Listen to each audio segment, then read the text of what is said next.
বিসমিল্লাহিররহমানিররহিম। Hi my dear students, how are you? Hope that তোমরা সকলে ভালো রয়েছো, সুস্থ রয়েছো। আমি আজ তোমাদের সামনে উপস্থিত হয়েছি তোমাদের রাষ্ট্রবিজ্ঞান বিভাগের অনার্স তৃতীয় বর্ষের আমাদের যে ক্লাসটা আমরা নিই, যার সাবজেক্ট হলো 23-19-09 এবং যার শিরোনাম হচ্ছে শান্তি ও সংঘর্ষ অধ্যয়ন। আজ আমরা গত দিনের ধারাবাহিকতায় যে চ্যাপ্টারটি পড়াচ্ছিলাম সেই চ্যাপ্টারের আজকে দ্বিতীয় অংশ, সেটা হলো যে ইন্টার সিভিলাইজেশন ডায়ালগ বা আন্তঃসভ্যতার সংলাপ। ইন্টার সিভিলাইজেশন ডায়ালগ বা আন্তঃসভ্যতার সংলাপ, এই টপিক নিয়ে আজকে তোমাদের সঙ্গে আলোচনা করব। প্রথমে আমরা এর ভূমিকা একটু এগিয়ে নিই। ইন্টার সিভিলাইজেশন ডায়ালগ বা আন্তঃসভ্যতার সংলাপ জিনিসটি কি সেটি যদি না বুঝতে পারি তাহলে তো আর এর পটভূমি বা এর যে আন্তঃসভ্যতার সংলাপের যে বিভিন্ন প্রকার নীতিসমূহ রয়েছে এগুলো আমরা বুঝতে পারবো না। আন্তঃসভ্যতা সংলাপ জিনিসটি কি? মোটামুটি মোটা দাগে যদি আমরা বলি যে একটা বেসিক ধারণা থেকে, সেটি হলো যে যখন 1990 সালের পর বা এই একবিংশ শতাব্দীর শেষের দিকে এসে, বিংশ শতাব্দীর শেষের দিকে এসে যখন আমরা দেখি যে বিভিন্ন প্রকার যে স্নায়ুযুদ্ধগুলো থেমে গেল, এবং সেই সময় কিন্তু হান্টিংটন তার গ্রন্থ লিখলেন, সেটি হলো যে দ্য ক্ল্যাশ অফ সিভিলাইজেশন নামক একটি তত্ত্ব দিলেন তিনি। The clash of civilization, PS Huntington একটি তত্ত্ব দিলেন, সেটি হলো দ্য ক্ল্যাশ অফ সিভিলাইজেশন। তিনি সেখানে ব্যাখ্যা করলেন যে এতদিন জাতিতে জাতিতে যুদ্ধ হয়েছে কোনো আদর্শের ভিত্তিতে, জাতিতে জাতিতে যুদ্ধ হয়েছে ধর্মের ভিত্তিতে, বিভিন্ন জাতিতে জাতিতে সংঘাত হয়েছে অনেকগুলো বিষয় নিয়ে, কিন্তু বর্তমানে আর এরকম সংঘাত ঘটবে না। বরঞ্চ এই সংঘাতগুলোকে আমরা যদি সংলাপ আমরা তৈরি করতে পারি, উভয় পক্ষগুলোর মধ্যে সংলাপ তৈরি করতে পারি, তাহলে এখানে মানবতা আর বিবর্জিত হবে না, এখানে আর হত্যাকাণ্ড সংঘটিত হবে না, এখানে আর যুদ্ধ সংঘটিত হবে না। এই ধরনের একটা মানসিক প্রয়াসের কথা তিনি বলেছেন, যেটিতে তিনি সুস্পষ্টভাবে উল্লেখ করার চেষ্টা করেছেন যে যদি এই ধরনের প্রেক্ষাপট হয় তাহলে ভবিষ্যতে যেটি হবে, তার সংলাপে আরেকটি গুরুত্বপূর্ণ বিষয় ছিল যে গোটা বিশ্ব ইসলাম ভার্সেস পাশ্চাত্য যে সভ্যতা, এদিকে ধাবিত হচ্ছে। উভয় গ্রুপের মধ্যে একটা সংঘাত বরাবরই থেকে যাবে। আর এই সংঘাতকে কি কি পন্থায় নিরসন করা যায়, কি কি পদ্ধতিতে অবলম্বন করলে এর থেকে উত্তরানো যায়, সেদিকে উনি দৃষ্টিপাত করেছেন এবং সেদিকে উনি নজর দিয়েছেন। এবং তারই প্রেক্ষাপটে আমরা যেটা দেখি সেটি হলো যে তিনি কিছু পটভূমির কথা বলেছেন। তাহলে আমরা এটা বলতে পারি যে ইন্টার সিভিলাইজেশন ডায়ালগ বা আন্তঃসভ্যতার সংলাপ জিনিসটি হলো এই যে একবিংশ শতাব্দীতে এসে মানুষের যে সংকটগুলো ঘটবে তার মধ্যে একটি উল্লেখযোগ্য সংকট হলো মানুষের সংলাপের সংকট। মানুষ সংলাপ না করলে যুদ্ধ থেকে ধাবিত হবে, এবং সংলাপ বা আলোচনার মাধ্যমেই যে বিভিন্ন প্রকার যুদ্ধ পরিস্থিতি, বিভিন্ন প্রকার সমস্যা, বিভিন্ন প্রকার সংঘাতগুলোকে উত্তরানো যায়, উনি সেদিকেই দৃষ্টিপাত করেছেন। এখন আসি আমরা যে আন্তঃসংলাপ যে বিষয়টি রয়েছে, ধারণাটি রয়েছে, এই ধারণাটির পটভূমি কি। আমরা 90 দশক থেকে দেখি যে বিভিন্ন প্রকার ইসলামিক রাষ্ট্রসমূহ, বিশেষ করে স্নায়ুযুদ্ধ শেষ হওয়ার পরে অনেক সময় যে চেচনিয়া, হাসজেগোভিনিয়া বিভিন্ন যুদ্ধগুলো সংঘটিত হলো, সেই যুদ্ধগুলো সংঘটিত হওয়ার পর ইরানের তৎকালীন প্রেসিডেন্ট খাতেমি তিনি একটি বিষয় উপলব্ধি করলেন এবং হান্টিংটনের যে ভবিষ্যৎবাণী সেটির ধারাবাহিকতায় তিনিও বললেন যে আসেন আমরা সকলেই সংলাপের দিকে ধাবিত হই, আমরা সংঘাতের দিকে না যাই এবং আমরা 2001 সালকে আমরা সংলাপের বর্ষ ঘোষণা করি এবং তারই কথা মতো তারই প্রস্তাবনা অনুযায়ী 2001 সালে আন্তর্জাতিক সংলাপ দিবস বা আন্তর্জাতিক সংলাপ বর্ষ হিসেবে 2001 সালকে সমাজসমূহের মধ্যে জাতিসংঘ সংলাপ বর্ষ নামে একটি হিসেবে জাতিসংঘ ঘোষণা করল। এবং দেখা যায় যে 90 দশকের শুরুতে উপসাগরীয় যুদ্ধ, ফিলিস্তিনি সমস্যা, কাশ্মীর সমস্যা, বসনিয়া হার্জেগোভিনের সমস্যা, যুদ্ধ, চেচনিয়া গৃহযুদ্ধ প্রভৃতির পটভূমিকে যখন ইসলামী বিশ্ব প্রচণ্ড রকমের ক্ষোভে উত্তাল, অপরদিকে পাশ্চাত্য বিশ্ব যখন সোভিয়েত ইউনিয়নের পতনের পর ইসলাম ও মুসলমানদের নতুন শত্রু হিসেবে চিহ্নিত করার তাত্ত্বিক ভিত নির্মাণে ব্যস্ত, ঠিক তখনই ইরানের প্রেসিডেন্ট খাতামি আন্তঃসভ্যতার সংলাপ ধারণাটি অবতারণ করেন এবং তিনি 1997 সালে তেহরানে অনুষ্ঠিত ওআইসির 8ম সম্মেলনে এই সংক্রান্ত একটি আহ্বানও করেন। এরপর 2000 সালে নিউ ইয়র্কে অনুষ্ঠিত দ্য কনফারেন্স অন সিভিলাইজেশন ডায়ালগে তিনি তার ঐতিহাসিক বক্তৃতার বিষয়টি তুলে ধরেন 2000 সালে এবং তিনি বিশ্ব সম্প্রদায়ের কাছে আবেদন করেন 2001 সালকে যেন সংলাপ বর্ষ হিসেবে ঘোষণা করা হয়। তার সেই সব আহ্বানে সাড়া দিয়েই জাতিসংঘ 2001 সালে সমাজসমূহের মধ্যে জাতিসংঘ সংলাপ বর্ষ হিসেবে ঘোষণা করে। অর্থাৎ ইসলামিক রাষ্ট্রগুলো কিন্তু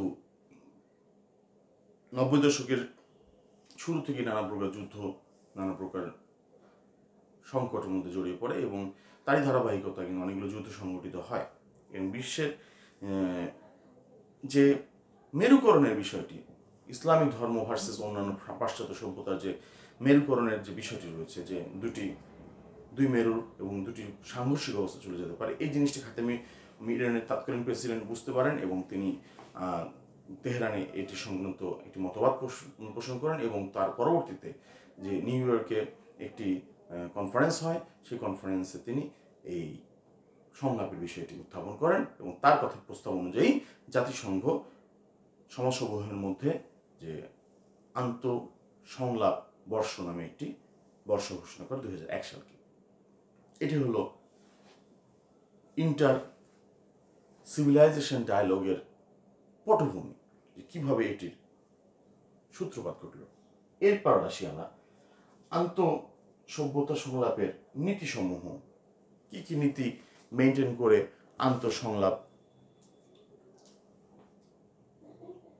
আন্তঃসভ্যতা সংলাপ অনুষ্ঠিত হবে। প্রথমে যেটি দেখি আমরা, সেটি হলো মানুষের মর্যাদা ও মানবতার সভ্যতার প্রতি সম্মান প্রদর্শন। মানুষের মর্যাদা ও মানব সভ্যতার প্রতি সম্মান প্রদর্শন। এখানে যে আন্তঃসভ্যতা সংলাপের যে নীতিগুলোর কথা বলা হয়েছে, তার মধ্যে মানুষের মর্যাদা এবং মানব সভ্যতার প্রতি যে সম্মান প্রদর্শনের কথা বলা হয়েছে, অর্থাৎ প্রত্যেক মানুষের যে মানবিক একটা দিক রয়েছে তাকে সম্মান প্রদর্শন করতে হবে, তার মানুষ হিসেবে তাকে যে সম্মান প্রদর্শন করার বিষয়টি রয়েছে, এই বিষয়ে কথা বলা হয়েছে। মানুষকে সম্মান প্রদর্শন করতে হবে এবং পাশাপাশি যে কোনো মানুষ সভ্যতার প্রতি সম্মান প্রদর্শন করতে হবে। এরপর আসি আমরা সাংস্কৃতিক বৈচিত্র্যের স্বীকৃতি। আসলে সংস্কৃতি এমন একটি বিষয়, এক এক রাষ্ট্র এক এক রকম সংস্কৃতির সঙ্গে, এক এক রকম ভাবধারার সঙ্গে, এক এক রকম জীবনযাত্রার সঙ্গে সম্পৃক্ত, অভ্যস্ত। কারো কাছে কোনো সংস্কৃতি খুবই সুন্দর, কারো কাছে কোনো সংস্কৃতি খুবই অসুন্দর। আমার সংস্কৃতি আমার কাছে সুন্দর, আমার সংস্কৃতি আরেকজনের কাছে অসুন্দর। আমার সংস্কৃতি আমার কাছে যতটাই উন্নত, আরেকজনের কাছে সেই সংস্কৃতি ততটাই মানবতা বিবর্জিত অথবা ততটাই বিচ্ছিরি। তাই কারো সংস্কৃতি নিয়ে বিরূপ মন্তব্য না করে প্রত্যেক সংস্কৃতিকে সম্মান প্রদর্শন করার আহ্বান এই সংলাপে করা হয়। তারপরে রয়েছে পারস্পরিক সম্মান প্রদর্শনের বিষয়টি। পারস্পরিক সম্মান প্রদর্শন জিনিসটি, পারস্পরিক সম্মান প্রদর্শন হচ্ছে সেই বিষয় যখন উভয়ের প্রতি সম্মান প্রদর্শন করবে। কোনো রাষ্ট্র বা কোনো সভ্যতা বা কোনো জাতি আরেক রাষ্ট্র বা সভ্যতা বা জাতির প্রতি কোনো অবস্থাতে অসম্মান প্রদর্শন করবে না, হিংসাত্মক কোনো মন্তব্য করবে না, অথবা কোনো প্রকার অসম্মানজনক কোনো মন্তব্য করবে না। এই ধরনের চেতনার কথা সেখানে বলা হয়েছে। এরপর আছে সংস্কৃতি সংরক্ষণের অধিকার। প্রত্যেকটা জাতির, প্রত্যেকটা সভ্যতার, প্রত্যেকটা রাষ্ট্রের তার নিজস্ব যে সংস্কৃতি, তার যে কালচার, তার যে কৃষ্টি রয়েছে, এই কৃষ্টি, এই কালচার, এই সভ্যতা, এই বিষয়গুলোকে প্রত্যেকটা জাতি যাতে সংরক্ষণ করতে পারে এবং উভয় জাতি যাতে তার নিজেদের সকলের এই সংস্কৃতির প্রতি সম্মান, সংস্কৃতির প্রতি সম্মান প্রদর্শন করতে পারে, সেই দৃষ্টিকোণ থেকে তাদের প্রতি সম্মান প্রদর্শন করা হয়েছে এবং তাদের সংস্কৃতিকে সংরক্ষণের প্রতি আহ্বান জানানো হয়েছে। এরপরে আসি আমরা সেটি হলো যে সাংস্কৃতিক আধিপত্যবাদের বিলোপ। সাংস্কৃতিক আধিপত্যবাদ কি? যে আমি এমনভাবে গ্লোবালাইজেশনের দিকে ধাবিত হব, এমনভাবে আমি আমার মিডিয়াকে, আমার চলচ্চিত্র, আমার সংস্কৃতিকে, আমার বিভিন্ন প্রকার আঞ্চলিক যে সংস্কৃতি, জাতীয়তা বোধ রয়েছে, ভাবধারা রয়েছে, কৃষ্টি রয়েছে, এই জিনিসটাকে আমি এত মাত্রায় গ্লোবালাইজেশনের দিকে ধাবিত করব যাতে আমার দেখা দেখি আমার সংস্কৃতি অন্যান্য অনেকগুলো রাষ্ট্র, অনেকগুলো জাতি, অনেকগুলো সংস্কৃতি, অনেকগুলো সভ্যতা আমাকে ফলো করার চেষ্টা করে। যেটা আমরা দেখি আমাদের দক্ষিণ এশিয়ার মধ্যে, যেটি বলিউডের সংস্কৃতি আমাদের মধ্যে ব্যাপক মাত্রায় প্রচার হয়েছে বা ব্যাপক মাত্রায় আমাদেরকে প্রভাবিত করে। এবং এটি ধারাবাহিকতা আমরা দেখি যে বিভিন্ন সময় আমাদের বাংলাদেশের সংস্কৃতিও অনেকটা ভারতের সংস্কৃতি, বাংলাদেশের বিয়ের অনুষ্ঠানগুলো ভারতের বিয়ের অনুষ্ঠানের মতো হয়ে যাচ্ছে ধীরে ধীরে। চলচ্চিত্র নানাভাবে আমাদের সমাজকে, আমাদের সংস্কৃতিকে প্রভাবিত করছে। অপরদিকে আমরা দেখি হলিউড বা CNN, BBC, আল জাজিরা, এই ধরনের যে মিডিয়াগুলো রয়েছে বা যে তাদের যে সংস্কৃতি রয়েছে, সেগুলো বিভিন্ন প্রকার মুভির মাধ্যমেও বা মিডিয়াগুলো নানাভাবে পাশ্চাত্য সংস্কৃতিকে, পাশ্চাত্য সাংস্কৃতিক কৃষ্টি কালচারকে প্রভাবিত করার চেষ্টা করছে এবং পুরো বিশ্বকে।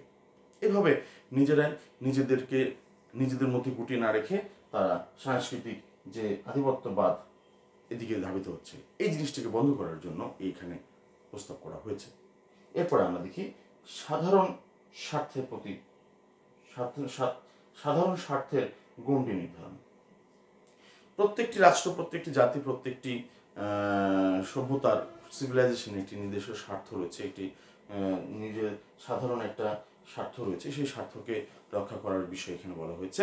তার জন্য নিজস্ব স্বার্থ কোনোভাবেই ক্ষতিগ্রস্ত না হয়, বিলোপ না হয়, কোনোভাবেই যাতে বাধাপ্রাপ্ত না হয়, সেদিকে নজর রাখার কথা বলা হয়েছে। এছাড়া রয়েছে সহযোগিতা ও আপোষ কার্যের প্রতি সম্মান প্রদর্শন।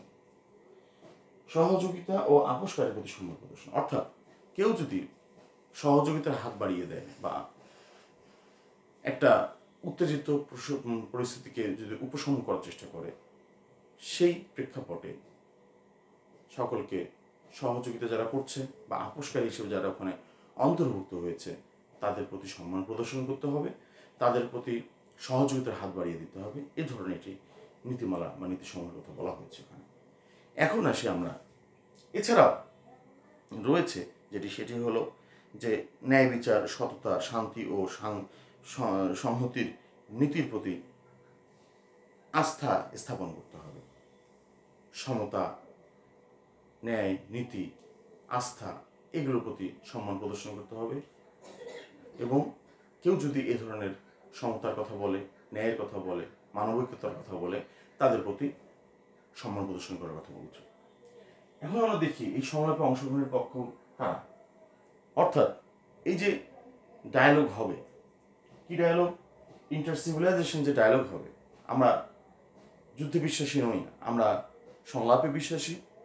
এই দৃষ্টিকোণ থেকে যে ডায়ালগ হবে, সেই ডায়ালগে কারা পক্ষপাত, কোন কোন পক্ষ এইসব ডায়ালগে অন্তর্ভুক্ত হবে, কাদের মধ্যে এই ডায়ালগগুলো সংঘটিত হবে, সেটি এখন আমরা দেখি। সমসাময়িক সভ্যতার প্রতিনিধিগণ। সমসাময়িক সভ্যতা কি? পাশ্চাত্য সভ্যতা রয়েছে, চৈনিক সভ্যতা রয়েছে, ইন্ডিয়ান সভ্যতা রয়েছে, ইসলামিক সভ্যতা রয়েছে, আফ্রিকান সভ্যতা রয়েছে, এশিয়ান সভ্যতা রয়েছে, পাশাপাশি অর্থোডক্স সভ্যতা রয়েছে, পাশাপাশি আমরা দেখি যে আঞ্চলিক বিভিন্ন প্রকার সভ্যতা রয়েছে। এই যে সভ্যতার যারা প্রতিনিধিত্ব করেন বিভিন্ন প্রকার সভ্যতার, তাদের কথা বলা হয়েছে, তারা এখানে অংশগ্রহণ করবে। বুদ্ধিজীবী সম্প্রদায়ের কথা বলা হয়েছে, যে প্রত্যেক রাষ্ট্রের, প্রত্যেক সমাজের, প্রত্যেক জাতির যারা ইন্টেলেকচুয়াল গ্রুপস রয়েছে, ইন্টেলেকচুয়াল এলিট গ্রুপস রয়েছেন, তাদেরকে আহ্বান করা হয়েছে যে আপনারা আসেন, এইসব ডায়ালগে, এইসব সংলাপে আপনারা অংশগ্রহণ করবেন, আপনারা এটিগুলো নিয়ে আলোচনা করার মাধ্যমে সমাধান করার চেষ্টা করবেন। এরপরে রয়েছে সরকার ও তার প্রতিনিধিগণ। প্রত্যেক সরকারের পররাষ্ট্রনীতি রয়েছে, প্রত্যেক সরকারের একটা স্ট্যান্ডার্ড রয়েছে যে আমার সংস্কৃতি, আমার স্বাধীনতা, আমার বিদেশ বা আন্তর্জাতিক মহলে আমার যারা কূটনৈতিক ব্যক্তিত্ব রয়েছে, তারা কিভাবে বিষয়গুলোকে সমাধান করার চেষ্টা করবে, তাদের কূটনৈতিক ব্যক্তিত্ব, তাদের সরকারের প্রতিনিধি, তাদের সরকারের আন্তর্জাতিক বিষয়াদির বিশেষজ্ঞগণ, তারা সাধারণত এইসব সংলাপ বা ডায়লগে প্রতিনিধিত্ব করবেন। এরপরে রয়েছে আন্তর্জাতিক সংগঠন ও সংস্থা। আন্তর্জাতিক বিভিন্নগুলো সংগঠন রয়েছে, দেখি আমরা কারা। এশিয়া, আসিয়ান, তারপরে ইউনাইটেড নেশনস, তারপরে ন্যাটো, এই ধরনের অনেকগুলো আন্তর্জাতিক সংস্থা, নাফটা, আফটা, সাফটা, তারা এ ধরনের সংলাপগুলোতে অংশগ্রহণ করবেন। এরপর আমরা দেখি আন্তর্জাতিক যে আঞ্চলিক সংস্থাগুলো, আন্তর্জাতিক সংগঠন, ওআইসি, এরপরে রয়েছে আরও অনেকগুলো আন্তর্জাতিক সংগঠন রয়েছে। আর আঞ্চলিক সংগঠনগুলো রয়েছে, যেমন আমাদের সার্ক রয়েছে, আসিয়ান রয়েছে, সাফটা রয়েছে, ইউ রয়েছে। এই ধরনের যারা আঞ্চলিক সংগঠনের প্রতিনিধিত্বকারী রয়েছেন, তারা মূলত এইসব সংলাপ বা ডায়ালগগুলোতে অংশগ্রহণ করবেন। তাহলে আমরা এখানে কি কি দিলাম? ইন্টার সিভিলাইজেশন ডায়ালগ কি, ইন্টার সিভিলাইজেশন ডায়ালগের প্রেক্ষাপট, কোন প্রেক্ষাপটে ইন্টার সিভিলাইজেশন ডায়ালগের উৎপত্তি হলো, এবং কি কি নীতিমালা অনুযায়ী এসব আন্তর্জাতিক ডায়ালগগুলো অনুষ্ঠিত হবে, সভ্যতার মধ্যে যে কি কি নীতিমালা থাকবে সেই সব নীতিমালা সম্বন্ধে আমরা জানতে পারলাম। এবং এটা কারা অনুষ্ঠিত করবে, কে কে এই ডায়ালগে অংশগ্রহণকারী কর্তৃপক্ষ থাকবে, সেই সম্পর্কে জানলাম। তোমরা এখান থেকে প্রশ্ন পেতে পারো এইভাবে যে আন্তঃসভ্যতার সংলাপ কি, এর পটভূমি ও নীতিমালা সমূহ আলোচনা করো, অথবা আন্তঃসভ্যতার সমূহের নীতিমালা ও অংশগ্রহণকারী কর্তৃপক্ষ কারা থাকবে, সংশ্লিষ্ট বিষয়ে আলোচনা করো। এই ধরনের প্রশ্ন আসতে পারে। তোমরা বিষয়টি বাড়িতে অনুশীলন করার চেষ্টা করবে এবং অনুধাবন করার চেষ্টা করবে, এই আশাবাদ ব্যক্ত করে আমি মোহাম্মদ আসাদুজ্জামান আজ 2 নভেম্বর 2020 সালে তোমাদের সামনে এখানে বিদায় নিচ্ছি। আসসালামু আলাইকুম।